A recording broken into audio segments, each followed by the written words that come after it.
Today we're doing a little window shopping, so stick around.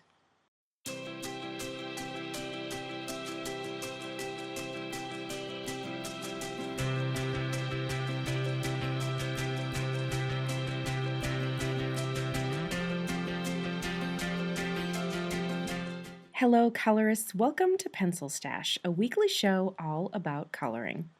If you're new to the channel, please consider subscribing to get all the new content, and be sure to hit the like button if you're enjoying my videos. With Halloween coming up, I thought it would be fun to do a themed page, and this hat shop window is the one I've settled on. It's from Romantic Country's Third Tale, it's adorable, and it's not your typical Halloween page. It reminds me more of a shop window from Diagon Alley from Harry Potter, so that is how I shall treat it. I'd like this page to be colorful, but not in your typical Halloween kind of black and orange style. So using my color chart as my guide, I've pulled a bunch of colors I think I'll pull from. Terracotta oranges, mauve pinks, and even some blue slates and a little bit of light green or two. Now my color inspiration actually came from this image of a clay tile roof that I found online. And remember, when you're stuck on a coloring palette, the internet is your best friend. And seeing as our page is quite detailed, we'll be breaking up this video into a series of parts that will better allow me to explain and teach as I go. We'll start with the bricks down here at the bottom, starting with our pale sage, using our inspiration image directly to guide how this brick is going to look, as I just love the variation of color in those clay tiles. Then I'll do exactly the same thing with my slate gray, which is a great bluish gray color, one of my favorites to use in my colorings. I'm holding my pencil about halfway up the shaft with a very loose grip, which keeps me from being able to push with too much pressure, which admittedly I do have a tendency to do, so any little trick to keep me in check, I use it.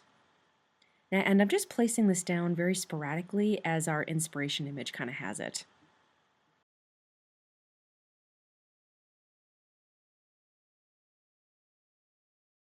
And now I think we'll stick with using our light colors first, and I'll switch to NECTAR.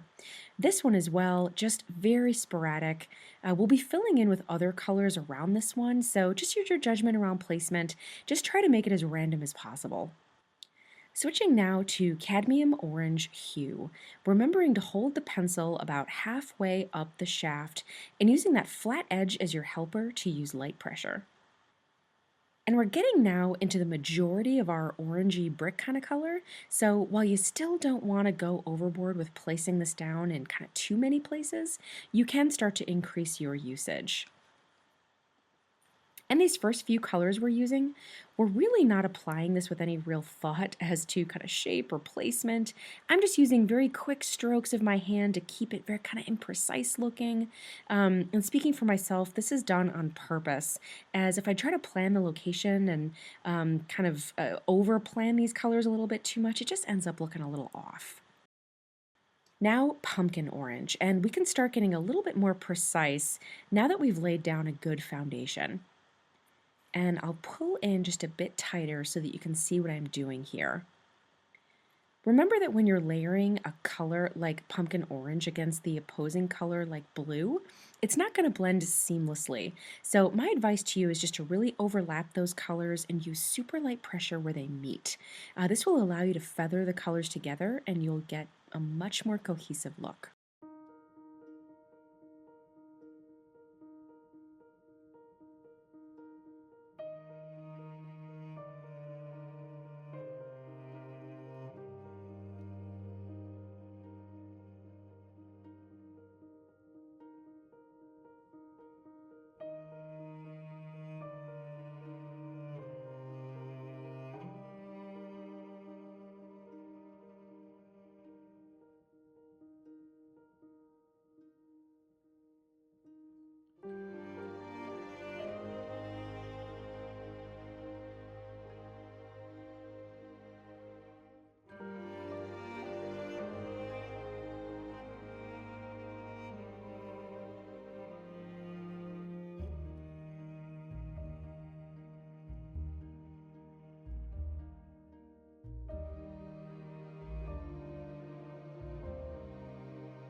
Along the bottom edge of our planter box, I'm going to be a bit more purposeful with my color placement and my shapes, as we'd be getting a lot more of these bricks here in shadow from our planter box.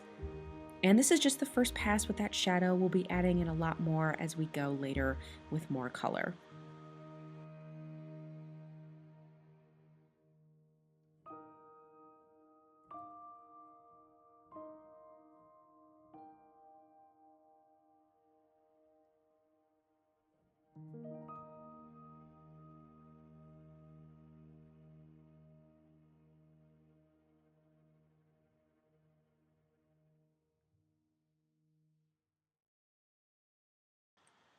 Now using henna, this color will add a bit of red to our color palette for the first time.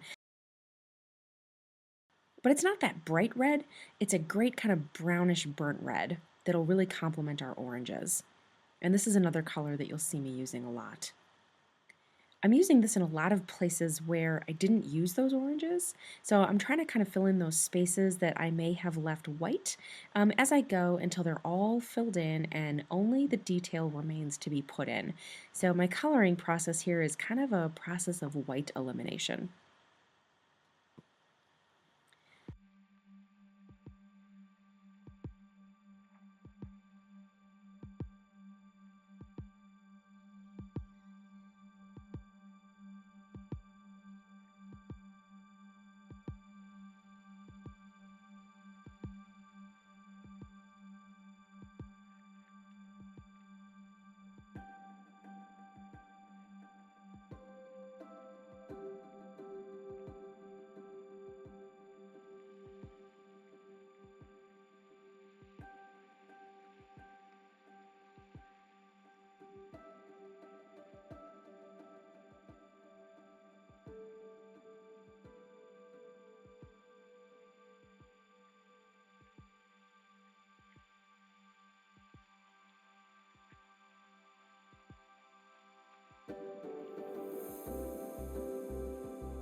Now that I'm getting into my darker colors, I'm going to start using them to create some shadows, such as between our bricks, below our bricks, etc., wherever I feel that there would be some overlap or some gaps that would be darker.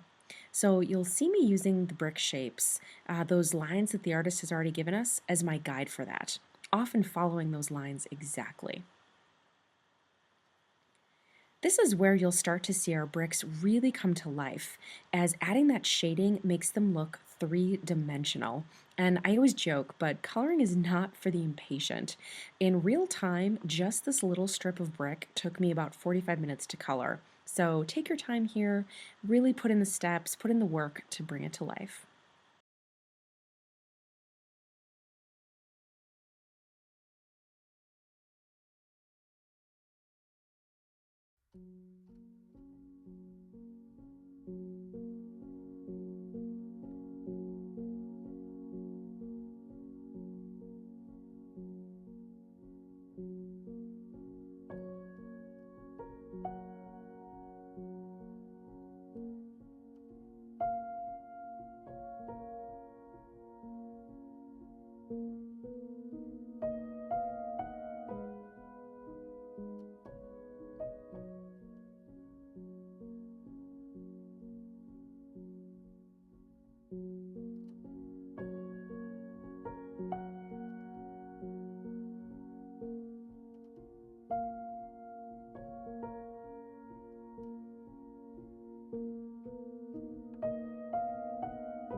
Chestnut is our next layer, adding some much needed brownish red to our palette, giving it much more color variation and depth of shading.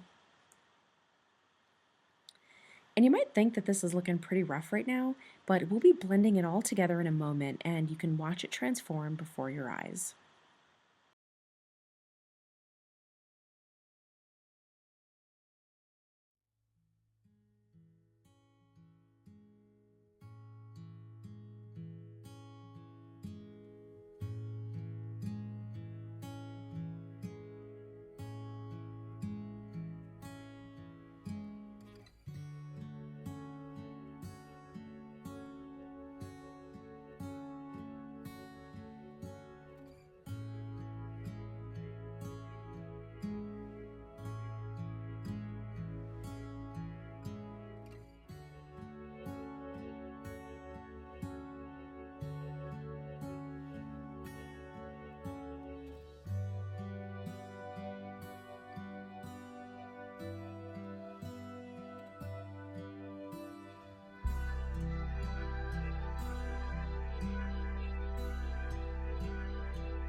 Colorless Blending Pencil, my favorite accessory to the Prismacolor Premier Colored pencils.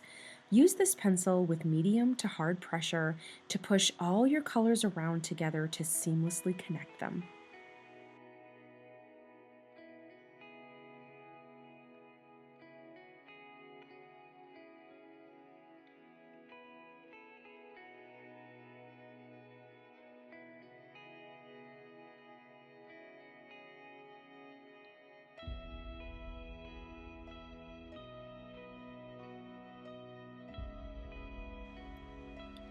Just to finish it off, I'll take the sepia and just add in some additional depth of shadow right over the top of our blended layer, especially around our planner box here.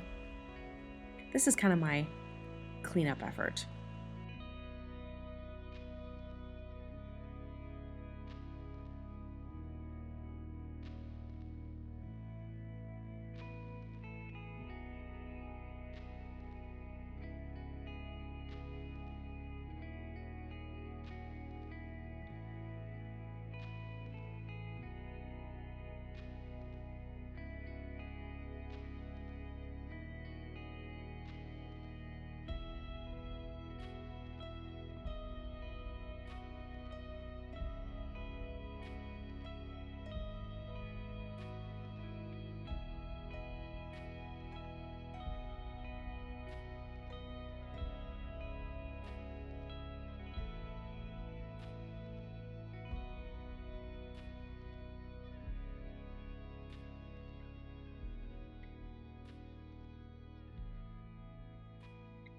So real quick, here's a nice little side scroll of how this element came out. I love its range of color and how we were able to blend all those orangey reds with kind of the opposing colors of blue and green. And back to our Harry Potter inspiration, I never pictured Diagon Alley as a dark place. In my mind, it was always bright and colorful, kind of cheery, and I think that this brick is a great jumping off point for the rest of our page. Keeping with the architecture of the page, we'll continue on next by doing the siding of our building here. And I'd like to pull out that subtle blue color that we used in the brick. Starting from light to dark, we'll begin with blue slate, putting it down in just a few places we want to keep nice and pale, where we think that some light would be hitting it. And I'm using that same technique I used before with the bricks, where I'm holding the pencil about halfway up the shaft to keep from pressing too hard.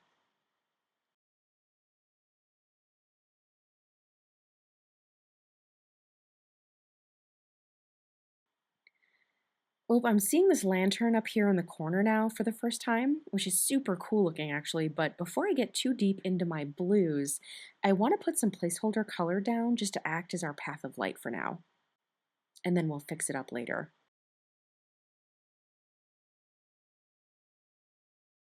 Continuing our gradient, I just want to add some jade green in here to give it a variation, because adding green like this into our blues will just kind of snazz it up a little bit and keep it from just being a little bit too flat, too tonal, too blue.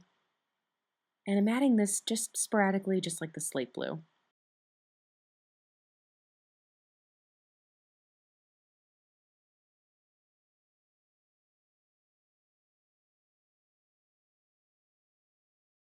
Muted turquoise, another of my faves. This color will be the main color of our siding, and I'm going to use both light pressure and harder pressure with this one color to get the look of two colors. And I'll use the lighter pressure on the bottom 2/3 of each piece of siding, and then harder pressure to create a line of shadow on that upper third where the previous or upper piece of siding would be overhanging. This is another area that'll take some effort and some time to accomplish, but using all these colors will be worth it in the end.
Slate gray now to add even more depth of shadow, and we'll use a very thin line right below each line of our siding, further emphasizing that overhang shadow.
And in with Sepia to do the exact same thing, just a super dark line now, further driving home that 3D effect.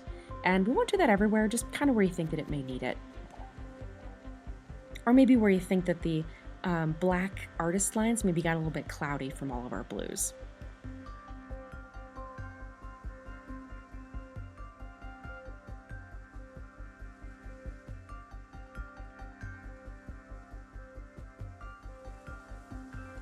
All right, blender time. With this, we'll start at the top of each section of siding and work our way downwards.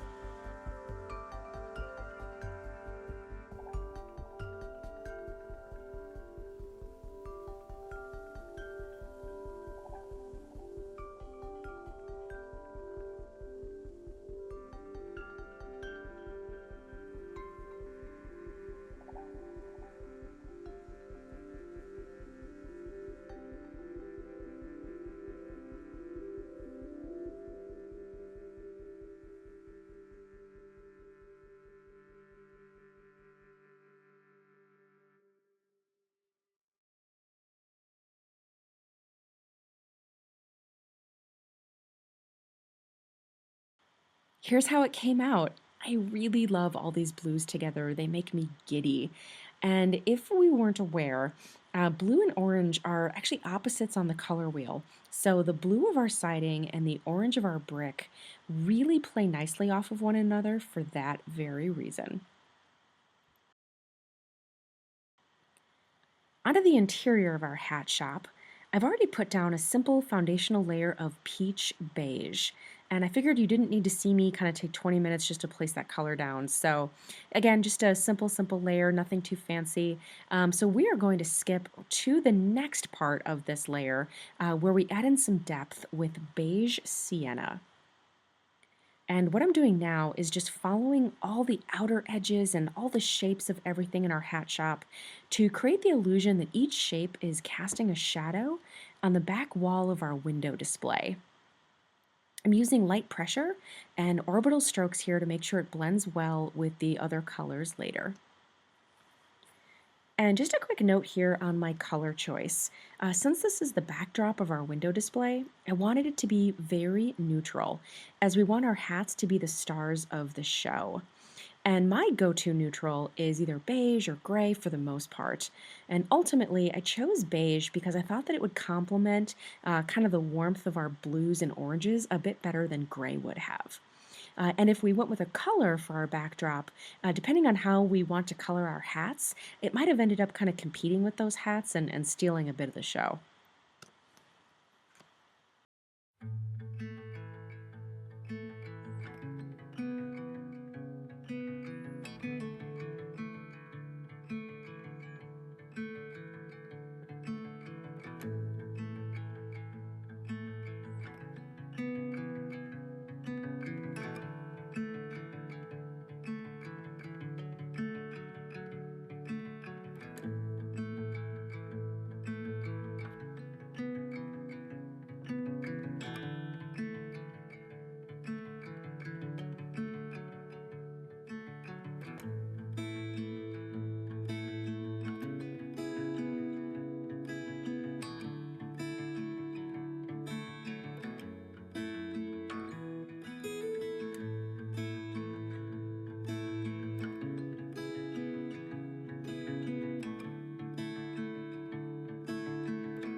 Now we'll do the same thing following the shape of each of the items, but we'll only do it at about half the width we did before with our beige sienna, sort of creating a gradient of shadow.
And now with sepia, final color, I promise, doing the same thing, but even less of a line width. And I know that this process is tedious. My hand is cramping up right about now too, but it's worth it in the end.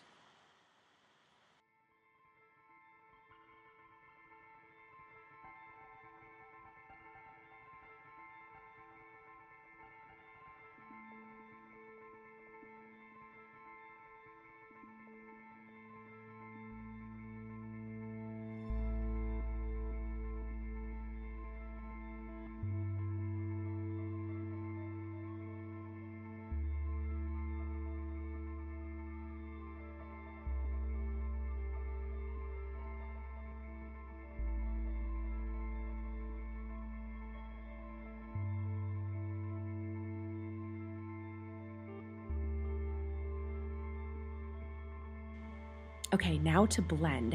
And we're not going to use our blender. We're actually going to use that first original color that we used as our foundation layer, the peach beige. and we'll go over the entire surface again, including the areas of shading to blend all of them out.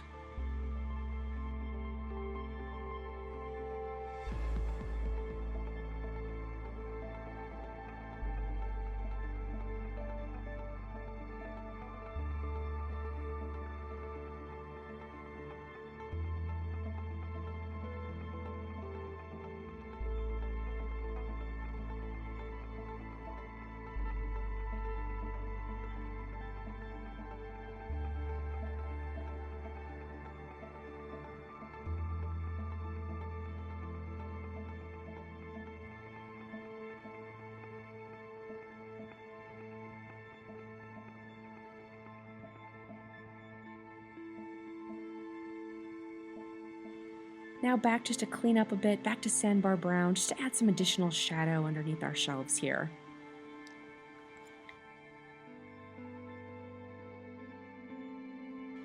Alright, this element is done now too. I didn't want to go too overboard with the shadows here to start with, as we can always go back in later if we feel that it doesn't quite give us that realistic look. But at least this is kind of a good start, and we can always, like I said, go back in later if we need to deepen those shadows up. Alright, last element before I leave you guys for part 1 of this video, and it's going to be the wood trim around our window display. And this should be a relatively quick one, as you guys are probably super familiar with the way that I color wood, which admittedly doesn't vary all that much. I'm pretty predictable in that regard. The first color we'll use is Sepia, and as a first step, we're just going to outline the lines on each piece that the artist has already given us.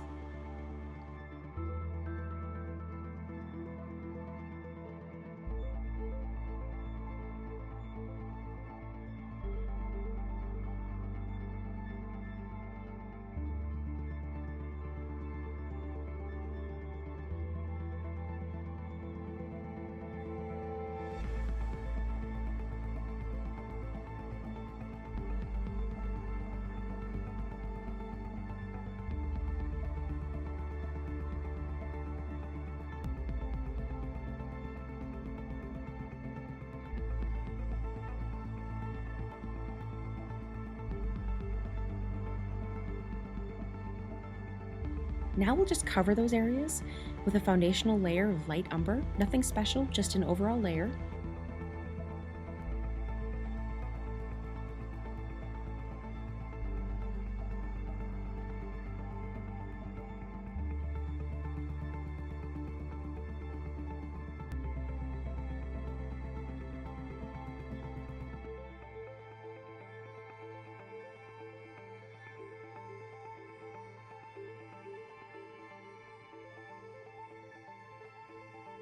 Now we'll cover that layer again with bronze, as the layering of these two colors actually creates a warm tone that I really love. And again, nothing special, just kind of go over the entire surface again with that bronze.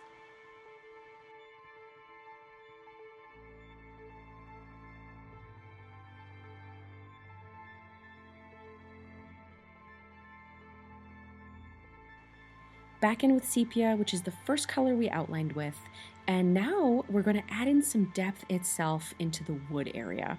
And you can be super purposeful or as random as you like here. I like running it lightly over maybe any of like the little dots of white that I may have missed with those first two passes, and kind of see where that gets me, kind of go from there until it looks just right.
Okay, we are done with part one for now.